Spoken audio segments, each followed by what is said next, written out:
Bon mardi matin tout le monde et surtout bonne Saint-Valentin à toutes et à tous. Bienvenue à un autre épisode de Santé sans censure. Mon nom est Chantal-Anne Dumas, je suis naturopathe agréée en pratique clinique depuis 24 ans et c'est toujours avec beaucoup de plaisir que je vous retrouve à chaque semaine minimalement pour discuter avec vous de toutes sortes de sujets entourant la santé globale de manière critique, scientifique et évidemment sans censure.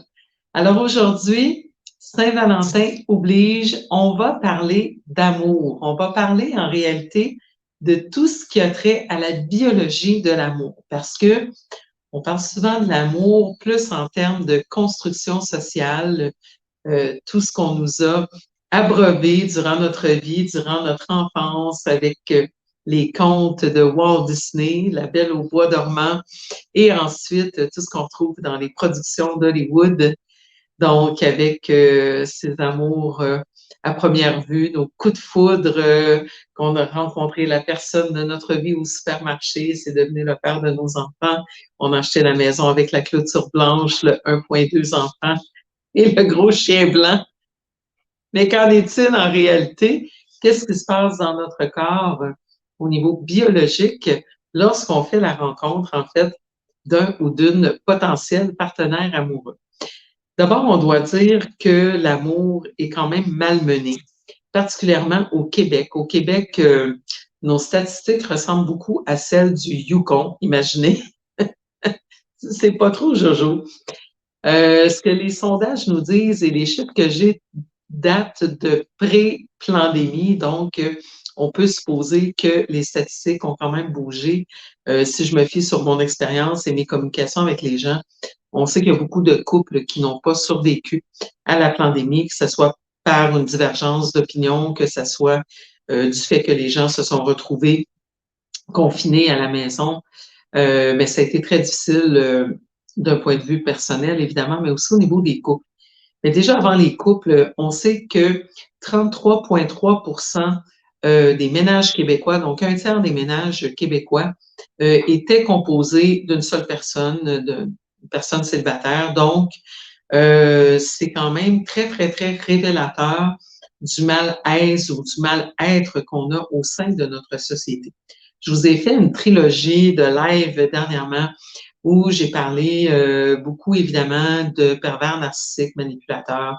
J'ai parlé de masculinité toxique, mais aussi de masculinité positive, parce que on met malheureusement souvent l'emphase sur les blessures qui nous sont infligées par la masculinité toxique, autant à nous les femmes qu'aux hommes. Vous savez, c'est pas nécessairement plus rose ou plus facile à vivre du côté de nos messieurs, mais c'est certain que dans une culture et dans une société où le patriarcat domine, où les valeurs associées au masculin, que sont les valeurs de compétition, le côté très rationnel, très yang, on est beaucoup dans la productivité, dans le dépassement de nos limites et tout ça, au lieu d'être vraiment plus dans cette zone d'introspection, d'accueil, d'intériorité, comparativement, par exemple, à des cultures plus orientales, où on va favoriser l'aspect plus yin, l'aspect, donc, justement, méditation, retour sur soi, se connecter avec notre cœur, avec notre ressenti.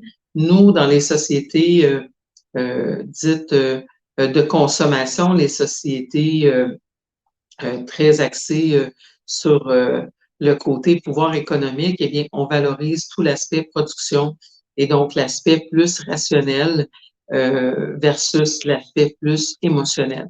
Alors, ça change aussi notre dynamique amoureuse et on sait au Québec, on a été sous le joug de l'Église catholique pendant de nombreuses années. Et ce joug s'est relâché au cours des années 70 avec la libération sexuelle qu'on a appelée, l'apparition donc des moyens de contraception. Les femmes pouvaient tout d'un coup profiter de leur sexualité, faire l'amour sans devoir avoir peur ou prendre le risque de grossesse non désirée. Alors, c'est sûr que ça a eu un impact sur notre société et avec ça sont arrivés les divorces. Donc, il y a eu une grande vague de divorces aussi lorsque les lois ont mis en place toute la notion de patrimoine familial Donc, on le sait, avant cette loi, les femmes qui avaient contribué à l'économie de la famille en élevant les enfants, en faisant toutes les tâches domestiques, pendant que monsieur était le pourvoyeur, eh bien, se séparaient, se retrouvaient vraiment dans la rue. Ça maintenait des femmes de manière artificielle, on va dire, dans la maisonnée. Alors, avec la loi du patrimoine familial où systématiquement, au moment de la séparation, du divorce, on partageait le patrimoine en deux, eh bien, il y a des femmes qui ont décidé d'arrêter de subir leur relation. Je dis des femmes, mais on a souvent tendance à féminiser ce débat, mais on s'entend qu'il y a plein d'hommes qui étaient malheureux aussi dans ce rôle de pourvoyeur, d'une part, mais aussi peut-être avec beaucoup de restrictions sexuelles imposées par justement l'Église catholique, parce que beaucoup de couples se sont retrouvés ensemble dans ces années-là parce qu'il y avait une grossesse en jeu. Donc, il y avait des gens malheureux de part et d'autre. Il y en a qui ont bien composé avec la situation, qui ont réussi à créer quand même une belle relation de couple avec des départs plus difficiles, mais dans beaucoup de cas, ça s'est soldé par des divorces. Et donc, on a aussi dû réévaluer tout le rôle de l'homme pourvoyeur dans notre société. Parce qu'à partir du moment où le patrimoine familial était séparé en deux, que les femmes avaient un certain pouvoir économique, et ensuite qu'on a fait notre entrée massive dans les universités, dans les rôles de professionnels, c'est sûr que ça nous donnait une autonomie financière et avec l'autonomie financière, le loisir de pouvoir prendre notre temps pour choisir un partenaire. On arrive plus vieille aussi dans la maternité, justement en raison de notre parcours universitaire très souvent. Alors, on se met en couple plus tard, on a nos enfants plus tard, et ça va influencer notre choix de partenaire. C'est sûr que plus on a vécu, plus on a eu aussi d'expérience, plus notre liste de critères va s'allonger. Et après ça, ben, pensons fin des années 90 à l'avènement de tout l'aspect technologique. Donc, les sites de rencontres ont fait que la planète est devenue un immense cruising bar. Hein? Et ce que je dis souvent, c'est que l'illusion du choix a tué l'amour parce que faut comprendre, je vais vous parler ensuite des hormones de l'amour. Et quand on tombe amoureux, en fait, ce qu'on appelle dans le langage commun tomber en amour, c'est un cocktail de neurotransmetteurs et d'hormones qui se met en branle et qui nous bombarde dans notre organisme. Alors, ça a un effet comparable à la cocaïne sur notre cerveau et sur notre corps. Alors, vous imaginez bien qu'on peut facilement devenir accro à ce bombardement d'hormones et de neurotransmetteurs, ce qui fait que il y a des gens qui ont beaucoup de difficultés à vivre cette transition de l'excitation des premières rencontres vers l'attachement plus profond. Donc, quand on est sur ces sites de rencontres qui nous permettent à chaque fois d'être dans une nouvelle conquête amoureuse, dans une nouvelle lune de miel, tout ça sans être confronté à nos petits travers, nos petits défauts, puisque on est toujours dans la nouveauté. La personne n'a jamais réellement le temps de nous connaître et de nous dire, tu sais, finalement, t'es traîneux, ramasserais-tu tes bobettes qui traînent, ferais-tu un lavage, partirais-tu te brasser? Donc, il y a des gens qui deviennent vraiment accros au processus de site de rencontre. C'est une expérience à laquelle j'ai malheureusement été confrontée. Donc, il y a des gens que quand ils rentrent dans cette dynamique, qui est particulièrement attrayante pour les hommes, je dois dire, parce que souvent les femmes, encore là, je sais que je parle de stéréotypes, qu'il y a des femmes qui sont différentes, qu'il y a des hommes qui sont différents, mais on va s'attaquer à la masse. Et vous savez que moi, j'ai pas un discours woke et je vais pas commencer à parler en 53 genres différents et tout mon respect et toute ma compassion pour les gens qui vivent cette réalité, mais ce n'est pas la tenue de mon discours. Donc, je m'en tiens à ce qu'on retrouve dans la majorité pour pas que mes lives durent 8 heures de temps non plus. Je m'en parle pas dans les termes, vous me connaissez. Donc, c'est ça. Alors, c'est sûr que la dynamique des sites de rencontres est souvent plus attrayante pour les messieurs parce que le besoin de sécurité est très important pour les femmes. Si on va d'un point de vue euh, euh, de l'évolution, par exemple, de la biologie évolutive, bien, vous comprenez que nous, les femmes, on devait donc porter le bébé pendant 9 mois. Après ça, on avait une période d'allaitement plus ou moins longue et les messieurs partaient à la chasse ensemble pendant que les femmes restaient dans les cavernes. Alors, on avait vraiment intérêt à ce que le monsieur qu'on avait choisi, dans le meilleur des cas qu'on avait choisi, mais quand on regarde les séries sur les Vikings, c'est un petit peu douteux. Je suis pas sûre que les gens se choisissaient vraiment, mais bref, il fallait que le père de l'enfant potentiel qu'on allait porter nous procure une certaine sécurité. On n'avait pas de sécurité financière, évidemment, et on vivait dans des milieux particulièrement hostiles. Donc, il fallait qu'on se sente en sécurité pour procréer. Et donc, ça, c'est resté la biologie évolutive. Vous savez, c'est pas parce qu'on a des téléphones intelligents que notre biologie a changé. On est pas mal fait comme on était fait il y a 12 000 ans. Donc, notre réalité a changé, mais notre biologie, elle, est restée la même. Donc, notre besoin de sécurité, il est encore très présent, même si aujourd'hui, on a des carrières qui nous permettent de gagner notre vie et qu'on n'est pas dans un environnement nécessairement hostile. Mais notre biologie, elle, ne sait pas. Elle ne s'est pas adaptée à ça. Donc, on a besoin de ce sentiment de sécurité que peut nous procurer la masculinité qui est saine. Et donc, dans ce sentiment de sécurité, la femme a le pouvoir de vraiment s'épanouir et c'est très important aussi de nos dynamiques non seulement amoureuses, mais sexuelles. J'ai souvent des rencontres avec des femmes en fertilité qui ont le stress à côté au plafond et qui comprennent pas pourquoi qu'elles peuvent pas tomber enceintes.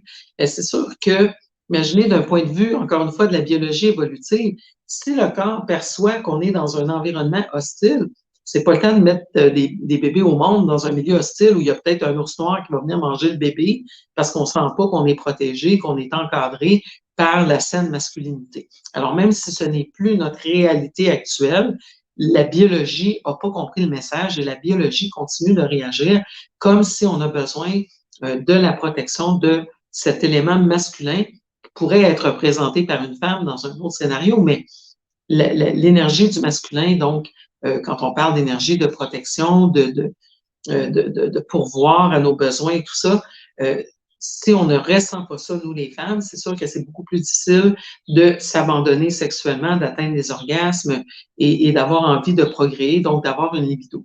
Alors, c'est particulier parce que ce besoin de sécurité, même si on est très bien capable aujourd'hui de pourvoir à nos besoins et de se procurer nous-mêmes notre sécurité, mais on ressent quand même ça. Et du côté des hommes, eh bien, eux sont plus souvent motivés par l'attrait de la nouveauté. C'est souvent, les hommes sont souvent plus visuels et les femmes plus auditives. Encore une fois, je vous parle en termes de majorité. Donc, les hommes sont très stimulés visuellement.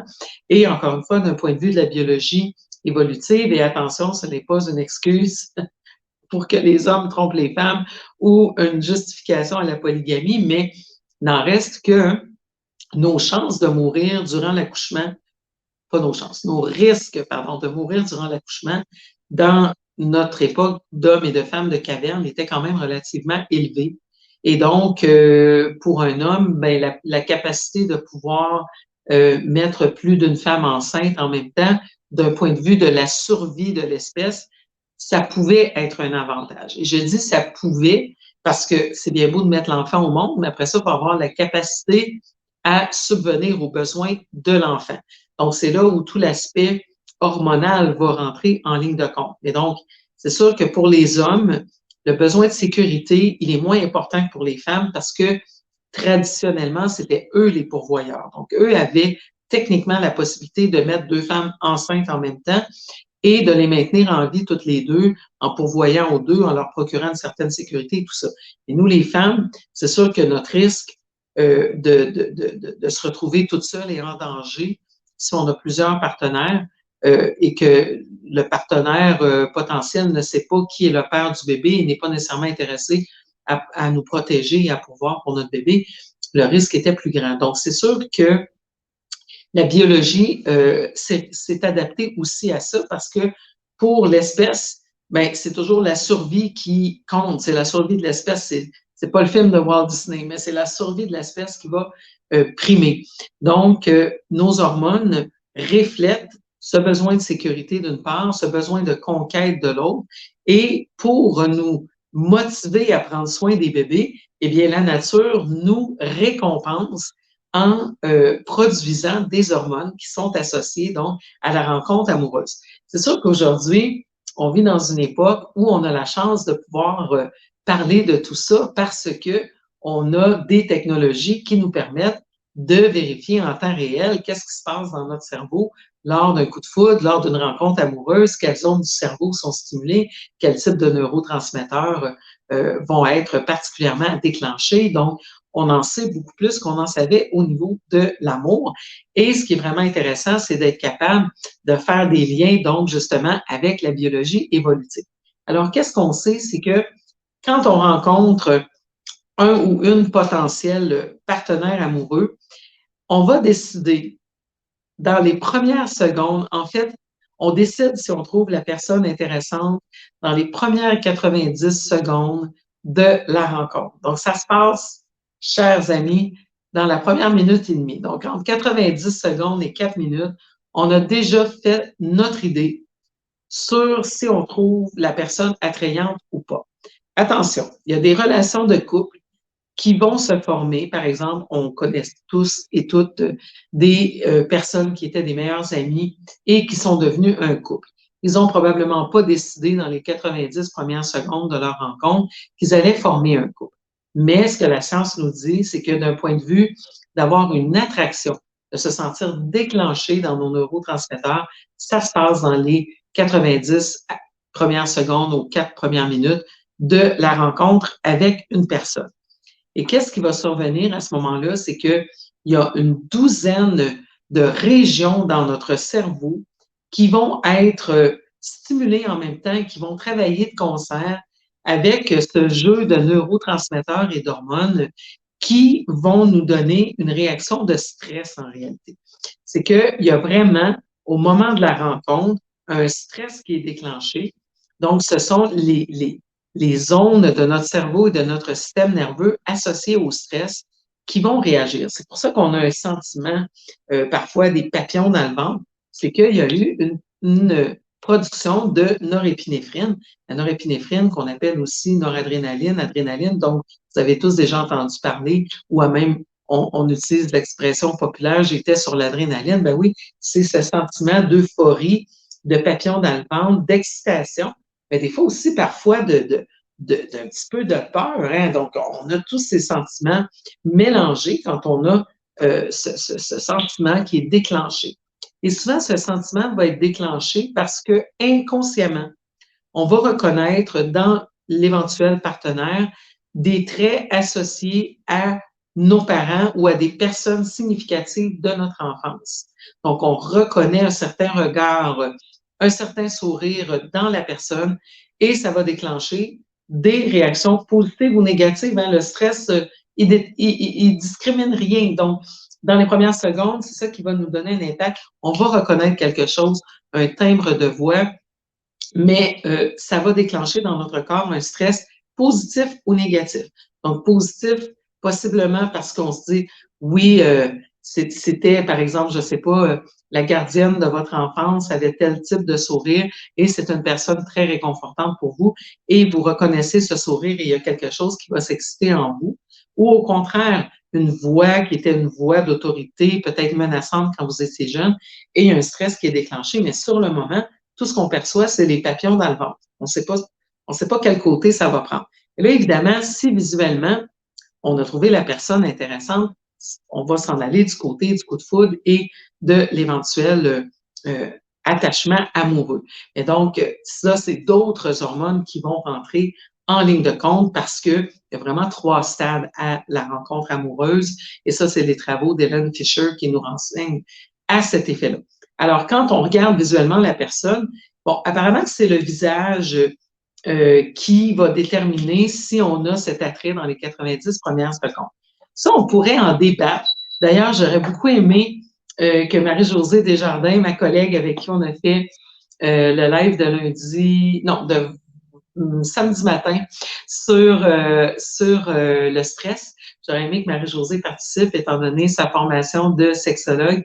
Mais on est à quelques minutes du départ de Marie-Josée. J'ai juste pris le temps ce matin de vous faire votre santé sans censure pour qu'on parle d'amour en cette journée spéciale. Mais Marie-Josée dans les valises a déjeuné, donc elle ne pouvait pas me rejoindre en live, mais ça aurait été vraiment intéressant de l'entendre à ce niveau-là. J'aurais aimé ça vous entendre aussi, vous. Qu'est-ce qui capte votre regard? Qu'est-ce qui capte votre attention lorsque vous rencontrez un éventuel partenaire amoureux, ou qu'est-ce qui a capté si vous êtes en couple déjà depuis un temps? Moi, c'est vraiment un ensemble de facteurs. Je pense que c'est vrai pour beaucoup de personnes. Le sourire et la mâchoire, j'avoue que c'est quelque chose qui attire beaucoup mon œil chez un éventuel partenaire. Mais j'aime beaucoup aussi la région des épaules, les beaux gros bras qui ont l'air réconfortants, qui ont l'air solides. Moi, ça me fait vraiment craquer. Donc, on a tous, je pense, en fonction de notre histoire, des parties du corps ou du visage qui vont attirer notre regard. Il y a des gens qui ont une tendance au fétichisme aussi, qui vont avoir vraiment une fixation sur certaines parties du corps ou qui vont aimer des choses très, très, très particulières. Mais encore une fois, c'est souvent rattaché de manière inconsciente à des expériences qu'on a vécues. Mais si on reste, disons, dans la majorité des gens, c'est en premier lieu le visage. Selon les études aussi, on sait que les hommes vont souvent être attirés le plus, disons, là, à beauté égale, à des femmes qui vont trouver relativement attrayantes aussi. Le ratio, ça c'est quand même un trait intéressant, mais qui nous ramène à la biologie évolutive. Le ratio de la taille aux hanches, donc le ratio idéal, selon les études, serait de 0,7. Donc, cette fameuse courbe en sablier ou en sirène évidemment que la mode a récupéré, l'industrie de la mode, pour nous vendre toutes sortes de produits de gaines, de chirurgie plastique, de diète. Donc, on nous vend beaucoup cette image, mais ça s'appuie sur une base biologique. Et la raison pour laquelle les hommes seraient inconsciemment attirés par ce ratio de 0,7 entre la taille et les hanches, c'est que ça dénoterait une meilleure santé reproductive. Donc, peu importe le poids de la femme, mais si ce ratio taille-hanche est respecté, inconsciemment, en point de vue de la biologie évolutive, les hommes ressentent que cette femme-là, elle est plus propice à fournir une descendance et donc la survie de l'espèce. Et ce que je trouve intéressant, c'est qu'on vit dans une époque où on ne valorise évidemment plus ces traits de la biologie évolutive et où on est bombardé d'images dans les médias sociaux, bombardé d'images justement qui visent à nous faire consommer certains produits.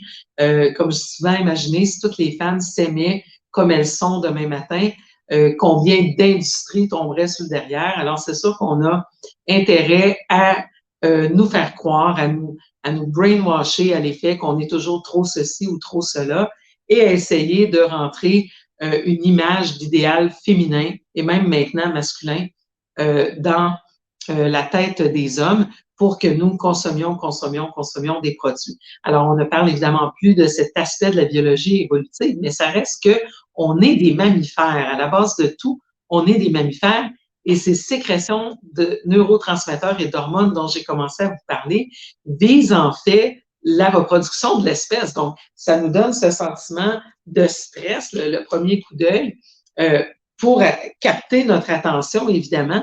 Et une fois que notre attention est captée, là, ça va être d'autres hormones, d'autres neurotransmetteurs qui vont rentrer en ligne de compte. Donc, notre hypothalamus va se mettre à sécréter à ce moment-là suite à au premier contact, c'est vraiment l'énergie sexuelle qui va se mettre en branle. Donc là, ça va être nos hormones qui nous donnent la libido, la pulsion de l'attrait vers l'autre, donc la testostérone et les estrogènes.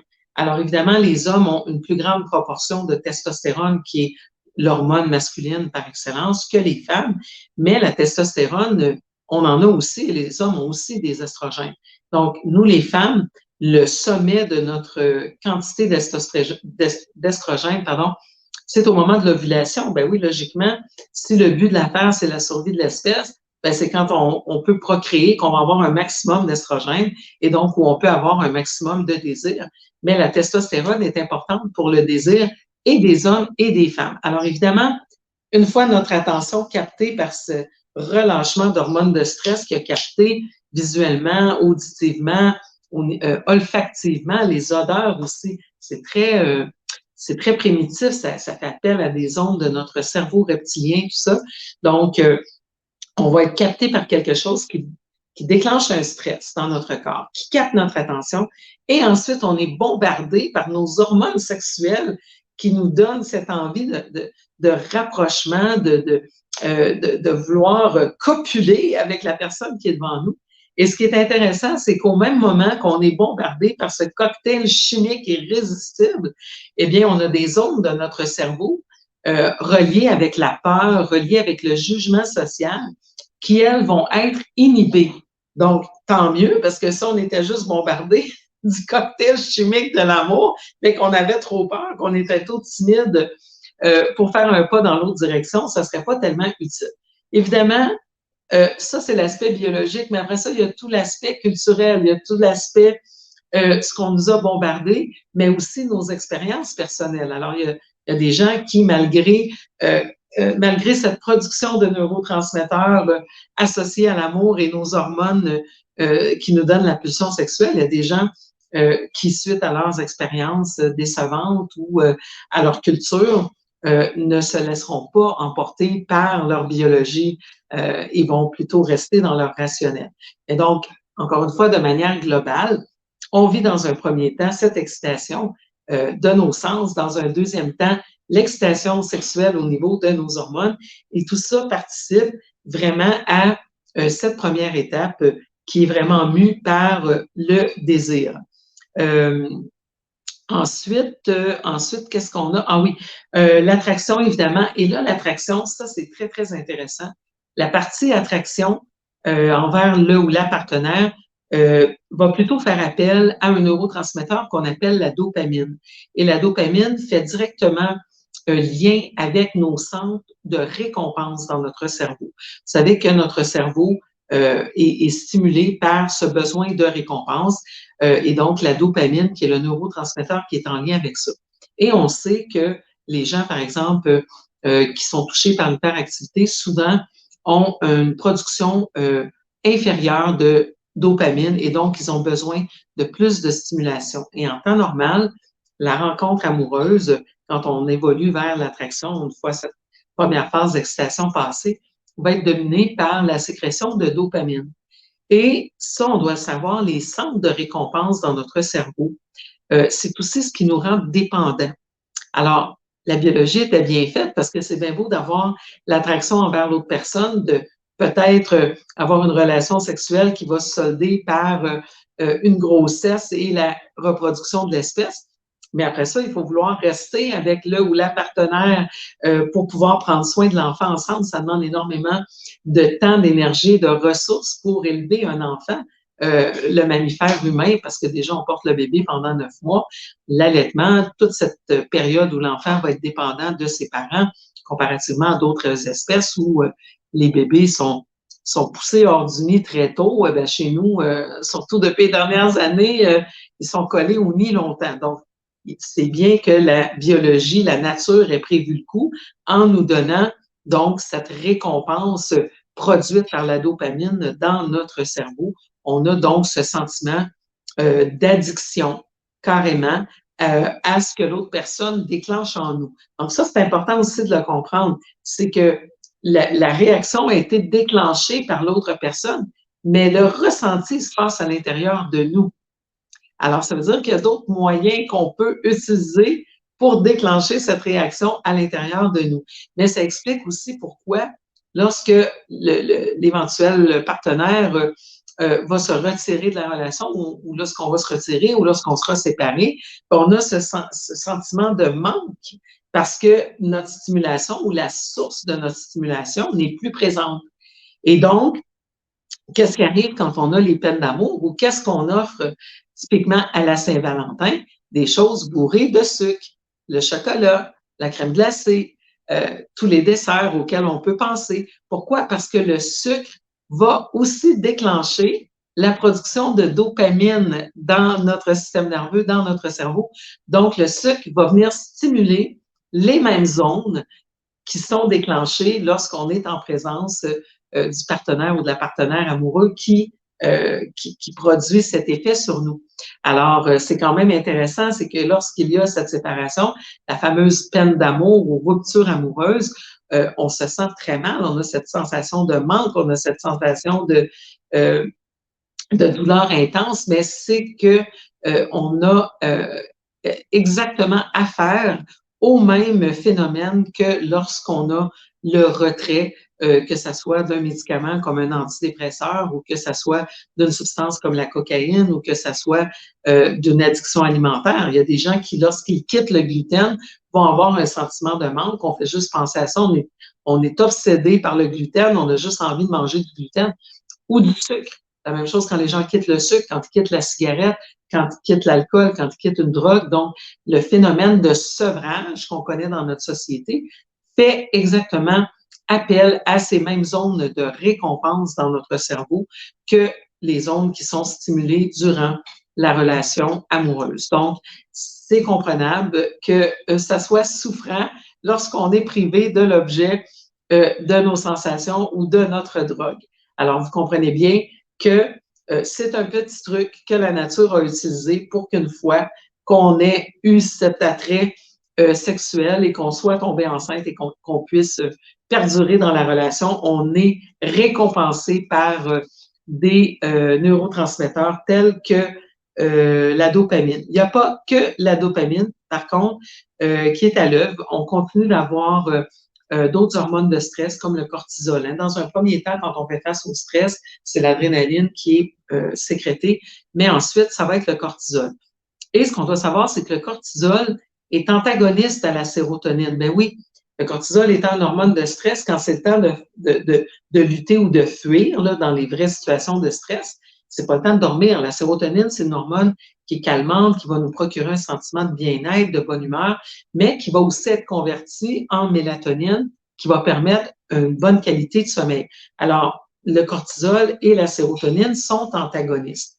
Et c'est important de comprendre ce jeu au niveau de nos neurotransmetteurs parce que, paradoxalement, pendant qu'on est dans ce sentiment d'euphorie et que notre zone d'addiction est stimulée, notre zone de récompense, il peut y avoir une chute de notre sérotonine. Et quand on a moins de sérotonine, on se sent plus anxieux, on se sent moins calme, moins bien, on a plus d'anxiété.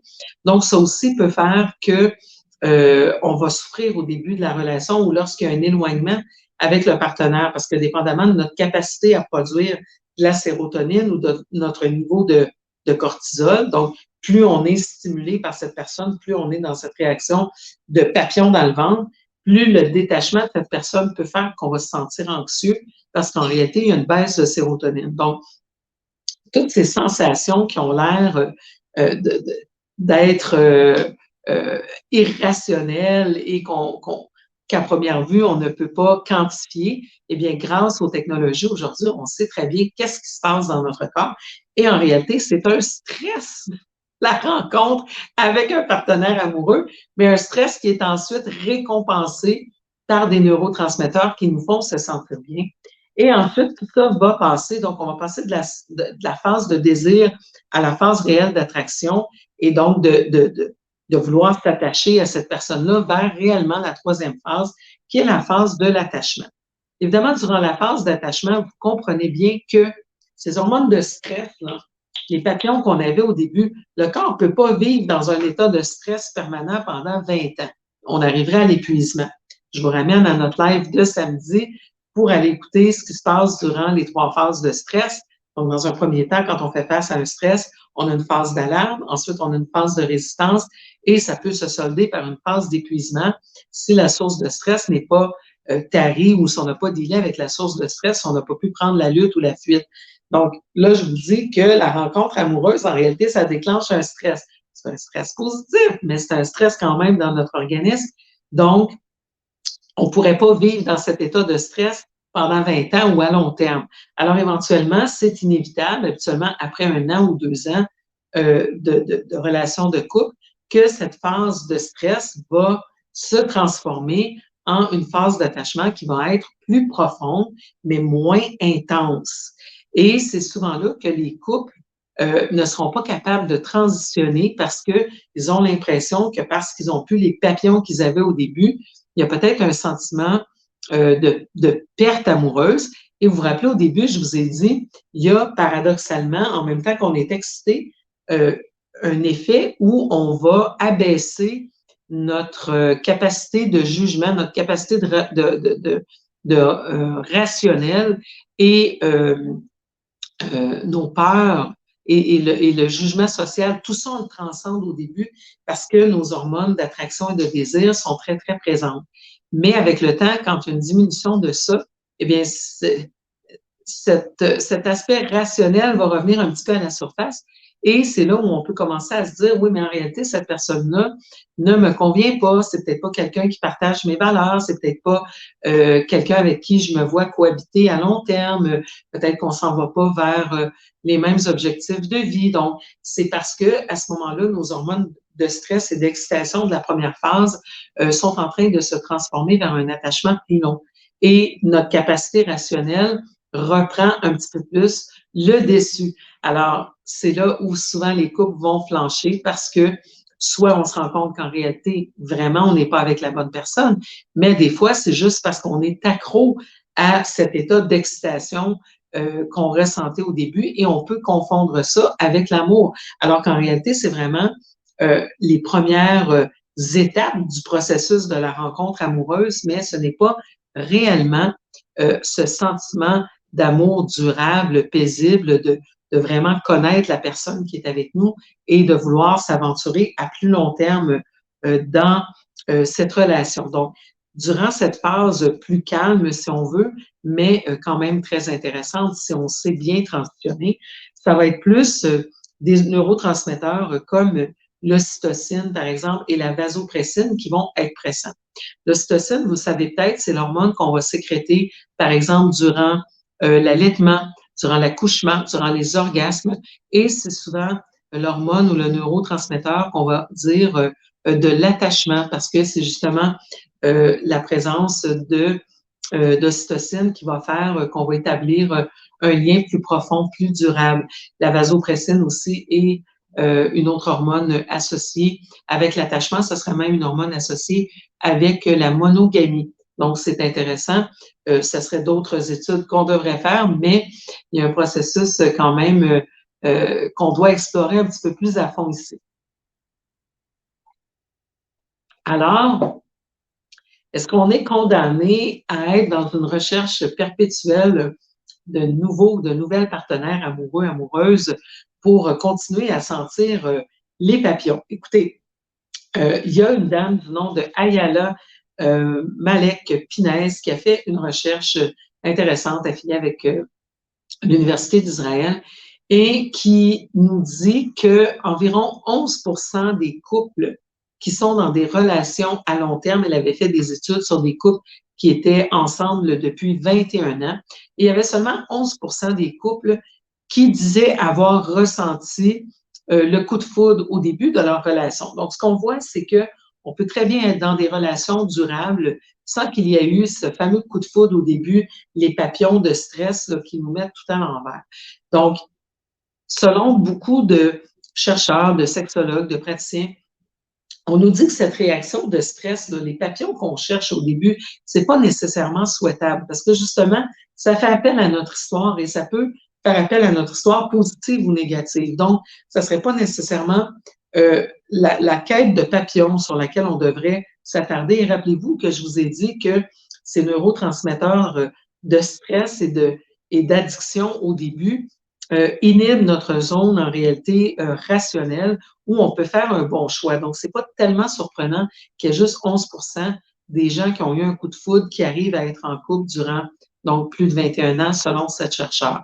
Alors, ça veut dire que une relation où on peut utiliser un petit peu notre tête et pas juste nos hormones de stress pour faire notre choix amoureux et pas juste nos hormones d'attirance sexuelle, risque en réalité de durer beaucoup plus longtemps dans le temps. Il y a plus de chances si on est moins bombardé par nos neurotransmetteurs et nos hormones de désir sexuel de faire un choix qui va perdurer dans le temps parce que là, c'est un choix qui peut s'appuyer sur réellement nos valeurs, sur nos objectifs de vie, sur notre compatibilité parce que des fois, on peut être très amoureux, amoureuse de quelqu'un et se rendre compte qu'on ne peut pas vivre ensemble, que ce soit pour un aspect culturel, un aspect de mode de vie, une personne de soir, de jour, puis on n'arrive pas, par exemple, à conjuguer ça. Quelqu'un qui veut toujours voyager, quelqu'un qui veut être sur place. Vous savez, j'ai commencé ma carrière, ma première carrière en tourisme, 2 ans à Cuba, mais ensuite 5 ans ici en République dominicaine. Donc, j'ai vu énormément de couples rompre durant leur lune de miel. Et déjà très jeune, j'avais dit, la lune de miel, ça devrait venir avant le mariage et non pas après. Si tu passes à travers ton voyage, ta lune de miel, là, tu peux considérer te marier. Et après toutes ces années, je crois toujours que j'avais bien compris ce qui se jouait parce que justement, quand on sort les couples, les individus de leur zone de confort pour les amener en terre étrangère, où là, ça parle pas notre langue, où là, on n'est pas dans notre petit cocon sécurisant, eh bien, il y a plein de choses qui vont ressortir. Justement, le niveau de stress va être plus élevé et la personne ne peut pas se cacher derrière sa télé, son journal ou son travail. On est vraiment face à face. Il y a de l'alcool, il y a des gens en bikini tout autour de nous. Donc, ça peut faire qu'éventuellement, on se rend compte que, bon, moi, je suis avec quelqu'un qui veut faire le lézard sur le bord de la plage, alors que moi, je vais aller découvrir les musées. Quelqu'un d'autre va aller faire des sports extrêmes. Puis pour certains couples, c'est très correct parce qu'on va se donner cet espace pour être qui on est, puis on va se retrouver à la fin de la journée. Pour d'autres, ça peut être dérangeant. Ça dépend aussi quelle place ces choses occupent dans notre vie. C'est sûr que d'aller voir un musée en vacances, c'est peut-être pas très pertinent ou assez important pour briser un couple là-dessus. Mais si c'est quelqu'un pour qui c'est extrêmement important, ça fait partie de son emploi de vie, bon, peu importe, il y a des facteurs qu'on peut retrouver en vacances qui vont faire qu'on se rend compte qu'on n'est pas si compatible qu'on l'avait cru dans un premier temps ou quand on était bombardé des hormones de l'attraction sexuelle. Donc, c'est vraiment ces expériences de vie qui vont nous faire prendre conscience si réellement il y a un aspect compatibilité ou si c'est un petit peu moins évident. Alors, il y a très bien, il y a beaucoup de possibilités en réalité que sur la base de connaître quelqu'un, même si on n'avait pas eu les papillons au début et ce fameux coup de foudre, en fait, il y a 89% de chances qu'un couple de 21 ans qui va perdurer pendant 21 ans ne démarre pas par ce fameux coup de foudre. Alors, ce qui est important, c'est d'essayer de recréer quand même des conditions similaires à ça dans notre vie de tous les jours. Vous savez, ce chercheur qu'on appelle Bruce Lipton, dont je vous parle régulièrement parce que c'est un petit peu le père de l'épigénétique. C'est lui qui nous a aidé à comprendre qu'on n'était pas victime de nos gènes, que nos gènes n'étaient pas une fatalité parce que grâce à l'alimentation, au mode de vie, à certains suppléments, à certaines plantes, on peut moduler nos gènes. Que sont nos gènes en réalité? Il y a une espèce d'interrupteur qui fait qu'on peut activer ou désactiver nos gènes. Alors, c'est Bruce Lipton qui nous a aidé à comprendre cet aspect et cette science qu'on appelle l'épigénétique qui a vraiment bouleversé en réalité la médecine et la biologie pour bien qu'on veuille évoluer dans nos paradigmes, mais on sait donc aujourd'hui qu'on n'est pas victime de nos gènes et c'est grâce à Bruce Lipton. Bruce Lipton a écrit un livre qui est très, très intéressant, qui est, attendez que je dise le en français, j'ai un petit blanc, c'est recréer le ciel sur la terre. Laissez-moi retrouver ma petite note. L'effet lune de miel.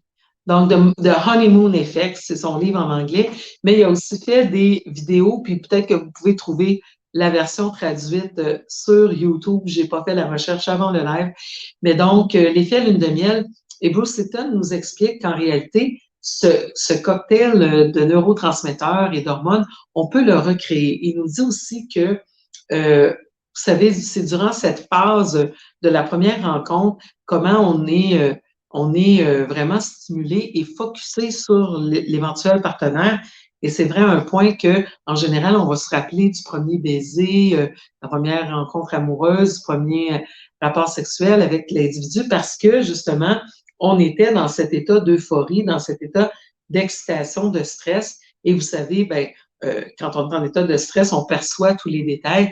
Et donc, ce qu'il explique dans son livre et dans ce live qu'il fait, c'est que cet effet lune de miel, on peut le recréer en tout temps. Et donc, c'est vraiment d'en être conscient, tout d'abord, que cette rencontre amoureuse, elle est modulée par un aspect platement biologique, mais en même temps qui est extraordinaire d'un point de vue de la biologie évolutive parce que c'est grâce à ce bombardement de cocktails de neurotransmetteurs et d'hormones qu'on vit des rencontres amoureuses. Et c'est grâce à ça aussi que, même si on a vécu plusieurs déceptions, il y a quelque chose en nous qui veut continuer de chercher un partenaire, qui veut continuer de chercher l'amour parce que on sait que ces hormones nous font nous sentir bien. Et donc, comme je disais, ça inhibe certaines zones de notre cerveau parce que sinon, on prendrait jamais le risque de retomber amoureux.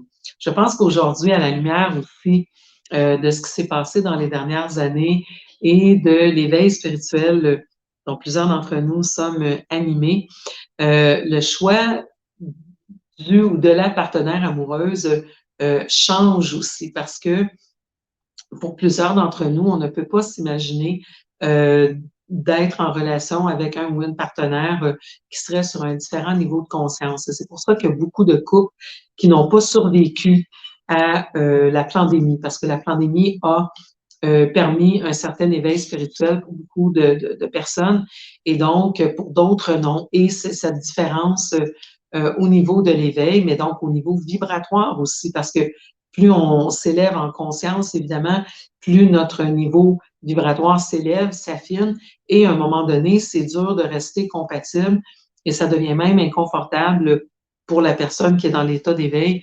d'être entourée de gens qui ne vibrent pas à cette fréquence. Parce que, évidemment, la fréquence d'amour, la fréquence de gratitude, parce que la plus haute fréquence vibratoire, c'est l'amour et ensuite, c'est la gratitude. Et la plus basse, c'est la peur. Donc, ce qui est l'opposé de l'amour, c'est pas la haine, c'est la peur en termes d'énergie. Donc, évidemment, l'amour est une énergie d'expansion. Et la peur est une énergie de contraction, une énergie de repli sur soi. Alors, c'est sûr que ça devient difficile de rester en couple, de rester compatible, mais même d'un point de vue amical, d'un point de vue professionnel. Quand on s'élève en conscience, on s'élève donc en expansion, c'est difficile d'être entouré de gens qui sont en contraction. C'est assez épuisant pour nous parce que ça nous force à être obligés de rentrer dans un cocon, de rentrer en mode protection parce que ces gens sont nécessairement en mode contraction, alors que nous, on est poussé vers l'expansion, on est poussé vers l'élévation spirituelle. Spirituelle, énergétique, appelez-le comme vous voulez, mais l'éveil est un mouvement d'expansion. Alors, on s'en va de plus en plus vers un amour expansif, donc vers un amour qui est aussi de plus en plus inconditionnel, donc moins motivé par la reproduction, moins motivé par notre génitalité et plus motivé par l'ouverture du cœur. Et ça veut dire qu'on s'en va aussi vers un amour qui est plus de l'ordre de l'amour inconditionnel, qui est plus vers l'amour de notre tribu. Et moi, ça me fait extrêmement plaisir parce que vous savez que je vous parle souvent du besoin de nous regrouper en communauté. Je vous ai expliqué que Academia, qui fait partie de la même gang de psychopathes qui nous gouvernent, nous a convaincus que la survie dépendait du plus fort, hein, survival of the fittest, la loi darwinienne. On sait aujourd'hui que c'est de la bullshit et tout ça a été mis en place pour motiver en fait notre mode de vie capitaliste, de compétition, de patriarcat, axé sur justement la lutte contre l'autre, la division, parce que c'est beaucoup plus facile de nous manipuler lorsqu'on est divisé que lorsqu'on est uni. Divisé pour mieux régner, le dicton le dit bien. Alors qu'on sait que dans la nature, c'est vraiment la communauté qui survit et non pas l'individualité. Alors, vous voyez bien dans le corps humain, on voit déjà que les cellules vont s'unir en tissus, les tissus vont s'unir en organes, les organes vont s'unir en systèmes et les systèmes vont s'unir en organismes. Donc, c'est vrai dans notre corps, c'est vrai sur la planète Terre. Et donc, c'est vraiment notre collaboration qui va assurer notre survie et non pas notre individualisation. On doit vraiment passer de cette mentalité de survie du plus fort à cette mentalité d'interconnectivité avec notre communauté. On doit vraiment comprendre que notre survie dépend de la survie de notre communauté, de nos liens avec la communauté. Et d'ailleurs, c'est pour ça que notre corps nous récompense quand on a des bonnes relations sociales avec de la production d'hormones comme la sérotonine. Les femmes, quand on parle, on a une sécrétion de sérotonine. C'est pour ça qu'on aime ça parler du problème. Puis les hommes, eux autres, ils veulent passer en mode action. Mais on n'est pas la même espèce. Les hommes et les femmes, on n'est pas mus par les mêmes hormones de la même façon. Donc, quand on reconnaît déjà cet aspect-là d'un point de vue de la biologie évolutive, ça nous aide à comprendre certains comportements qui sont très d'actualité. Donc, c'est une bonne chose en réalité qu'on soit en train de s'élever, de transformer notre forme d'amour pour l'amener beaucoup plus dans le cœur et moins dans notre génitalité. Évidemment, il y a tous ceux qui vont rester dans la pornographie. La pornographie, d'ailleurs, permet la sécrétion de dopamine, comme on disait tantôt, qui est le centre du plaisir, qui est aussi stimulé par le sucre, qui est aussi stimulé par l'amour. Donc, il y a des gens qui vont rester dans leur génitalité, dans la pornographie et dans les relations amoureuses, strictement motivées par la recherche de plaisir, la quête de plaisir. Mais si on accepte ce mouvement d'élévation vers le cœur, vers l'amour et même l'élévation spirituelle, eh bien, c'est sûr qu'on va aller vers un amour qui est beaucoup plus de l'ordre de l'amour durable et de l'amour inconditionnel.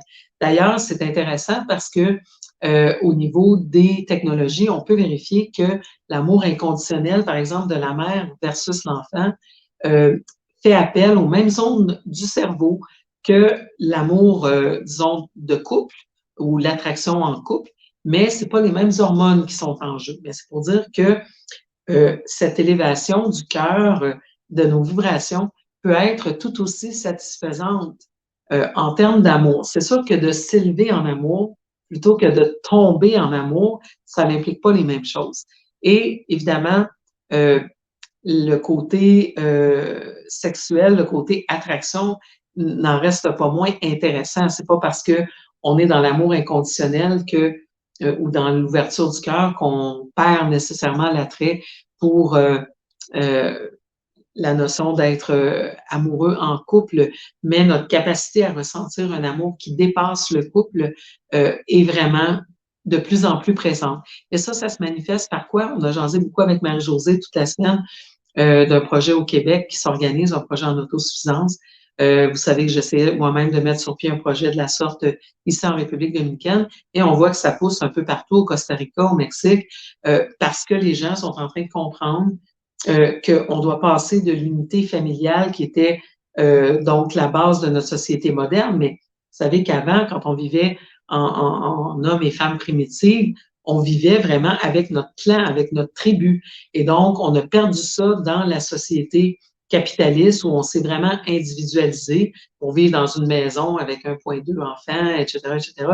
Et on est en train de retourner vers un modèle plus communautaire qui est en fait un modèle beaucoup plus adapté à notre réalité humaine. Je vous parle aussi souvent d'une étude qui a démontré que le meilleur taux de survie va survenir lorsque les facteurs d'appartenance à la communauté et de relations individuelles saines sont plus présents. Donc, parmi les 10 facteurs qui permettent une longévité, parmi le top 10, là, il y en a 3 qui sont d'origine humaine, donc d'origine sociale. L'être humain est fondamentalement social et on a besoin de cette connexion dans l'affectif pour pouvoir s'épanouir. Et quand on ne l'a pas, quand on est privé de ça, comme ça a été le cas dans les 3 dernières années, ça représente un stress pour notre biologie qui est très important. Ça affecte notre longévité, ça affecte notre santé physique et mentale, comme on a pu le voir et comme on continue de le voir. Donc, c'est vraiment une priorité, c'est très important de continuer de travailler nos liens. C'est pour ça que, à travers mon membership, à travers différentes activités, j'essaie de favoriser les rapprochements parce que justement, l'éveil collectif qu'on a connu au cours des dernières années versus ceux qui n'ont pas fait cette transition, ben, il y a une scissure maintenant entre les deux. Les gens n'ont plus envie de côtoyer une tribu qui n'a pas le même niveau vibratoire, le même niveau d'éveil. Alors, on n'a pas le choix de recréer de nouvelles tribus. Mais la bonne nouvelle, c'est qu'au lieu d'être axé sur notre biologie primaire, on est plus restreint au cadre de notre famille biologique. On peut trouver maintenant nos familles d'âme, comme j'aime les appeler. Alors, on va trouver des gens qui sont beaucoup plus en harmonie avec nous, vibratoirement parlant, qui vont être dans cette expansion du cœur et avec qui on forme des liens presque instantanés.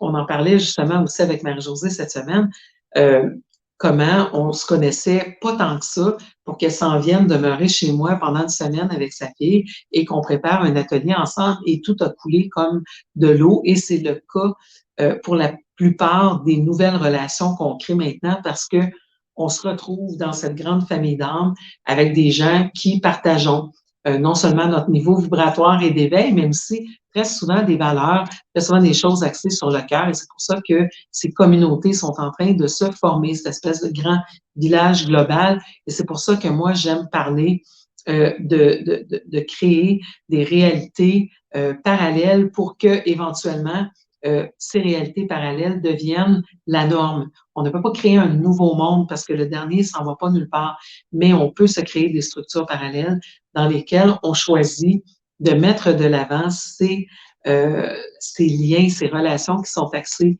sur l'ouverture du cœur et sur l'expansion plutôt que la contraction. Ce qu'on doit se rappeler à travers tout ça, c'est que tout part de soi. Alors, c'est bien beau de se retrouver dans ce genre de communauté, d'essayer de recréer des communautés avec nos familles d'âme, mais il faut aussi accepter de plonger en soi, as inside, as outside. Je vous ai parlé au cours d'un peu plus de la dernière année de mon voyage, de ma vie, de ma transformation en raison de cet exil politique que j'ai fait le choix de faire le 21 novembre 2021, où j'ai absolument accepté de plonger à l'intérieur de moi, de laisser aller tout ce que la vie me enlevait de mon chemin.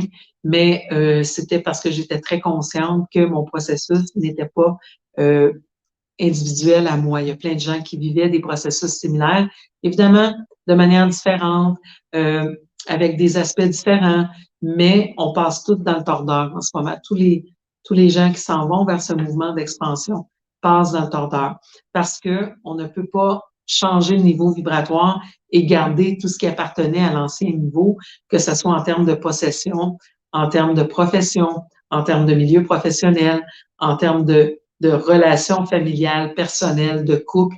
Il y a même des liens parents-enfants qui sont durement affectés par ce qu'on vit. Mais on n'a pas le choix, on peut pas. L'évolution, c'est pas quelque chose qu'on peut imposer aux autres, c'est juste quelque chose qu'on peut vivre soi-même et accepter d'aller vers ce mouvement d'ouverture et cet élan du cœur en réalité. Et donc, chacun le vit à son rythme, chacun le vit à sa façon. Donc, c'est pour ça que il y a des cassures qui sont inévitables dans ce mouvement d'expansion. C'est douloureux de perdre des gens, de perdre des points de repère, comme un couple qui durait depuis longtemps, comme un emploi qu'on avait depuis longtemps. C'est douloureux, mais c'est nécessaire parce que on doit nécessairement se délester de ces gens ou de ces personnes qui ne vibrent pas à notre nouveau taux vibratoire. Donc, on est vraiment dans ce mouvement d'expansion, mais ça veut dire aussi, en même temps qu'on expand, ça veut dire aussi être capable de faire le plongeon à l'intérieur parce qu'on doit aussi se délester donc de ces expériences de vie qu'on a accumulées dans notre organisme, dans notre empreinte énergétique, même au niveau cellulaire des fois, des traumatismes qu'on a vécus, des blessures profondes, des mémoires. Il y a des choses qu'on doit vraiment accepter de laisser aller, des habitudes, des patterns, le type de relation, le type de personnes qu'on attirait dans notre vie, eh bien, ça faisait partie de notre ancien taux vibratoire et on doit accepter de laisser aller ça si on veut pouvoir continuer de s'élever en conscience et de s'élever en amour plutôt que tomber en amour. Alors là-dessus, gang, merci d'avoir été avec moi. Merci de l'amour que vous me manifestez. J'ai vraiment pu l'expérimenter physiquement suite à mon expérience du mois de décembre, mon expérience douloureuse et négative et à laquelle vous avez contribué de manière positive, la vague d'amour que j'ai reçue parce que justement, j'ai accepté que ce processus s'opère en moi. Je vous ai partagé en toute transparence, en toute humilité ce que je vivais et ça l'a permis que je puisse m'ouvrir à recevoir cet amour de votre part et je le sentais physiquement, je sentais vraiment comme lorsqu'on rencontre un ou une partenaire amoureuse, l'état d'euphorie, l'état de flotter, l'état de d'être nourri et stimulé. Je l'ai senti avec la vague d'amour que vous m'avez manifestée et j'en reçois des petits morceaux comme des petites pépites de chocolat qui viennent stimuler ma dopamine régulièrement avec vos beaux messages d'appréciation. Honnêtement, je ne serais pas passée au travers mon expérience d'exil politique si vous n'aviez pas été qui vous êtes, si vous ne faisiez pas partie de ma famille d'âme et si on ne s'échangeait pas ces belles vibrations d'amour quotidiennement et régulièrement. Donc, merci de faire partie de ma famille d'âme. Merci de choisir de faire le plongeon en vous à travers différents événements, dont certains lives que je vous partage. Mais surtout, merci de choisir de vous élever en conscience pour faire qu'on chemine tous vers un avenir qui sera peut-être pas nécessairement facile, comme tous les délestages qu'on doit faire au niveau individuel, on doit faire des grands délestages au niveau collectif.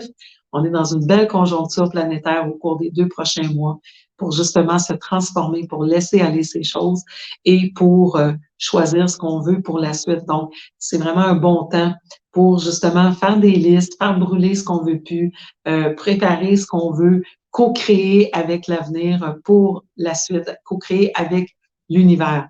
Donc, merci de faire partie de ma réalité, merci de faire partie de ma famille d'âme. Pour en faire partie encore davantage, j'ai 2 événements à vous proposer. Le premier, c'est le programme pour la gestion du stress que je vais vous proposer dans les prochains jours. Et l'autre, c'est la belle retraite de femmes qu'on est en train de préparer, Marie-Josée et moi, pour le mois d'avril. La date, ça semble que ça sera autour du 16 pour une semaine ici en République dominicaine.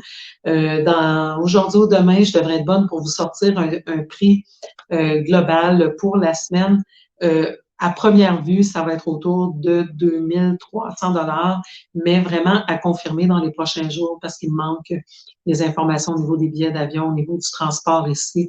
Mais ça va être une super, super, super belle semaine, justement dans cet esprit de s'élever en amour, dans l'ouverture du cœur, dans l'aspect de laisser aller nos vieilles blessures, nos vieilles charges négatives du passé et se ressourcer avec les 5 éléments de la nature qu'on retrouve partout ici, dans cette belle énergie, dans cette belle solidarité féminine, créer des liens, créer des souvenirs ensemble, se nourrir, se ressourcer.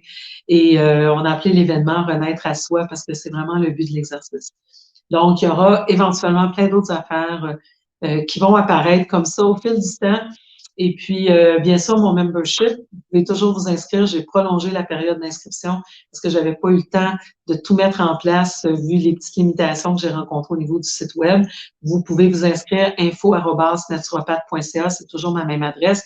Vous écrivez membership dans le titre parce que je reçois énormément de courriels, donc ça m'aide à orienter mes choses. Un virement de 50 $ Interact à la même adresse courriel avec le mot de passe naturopathie. Évidemment, donc, c'est un moyen aussi d'appuyer la production de contenu indépendant comme ce petit live ce matin pour vous parler d'amour. Alors, mon cher Québec, c'est à ton tour de te laisser parler d'amour. Bonne journée tout le monde, bonne Saint-Valentin. Prenez une petite croquette de chocolat à ma santé et je vais en faire de même ici. À bientôt. Et une autre belle année dans l'amour. On continue de s'élever dans l'amour individuellement et collectivement.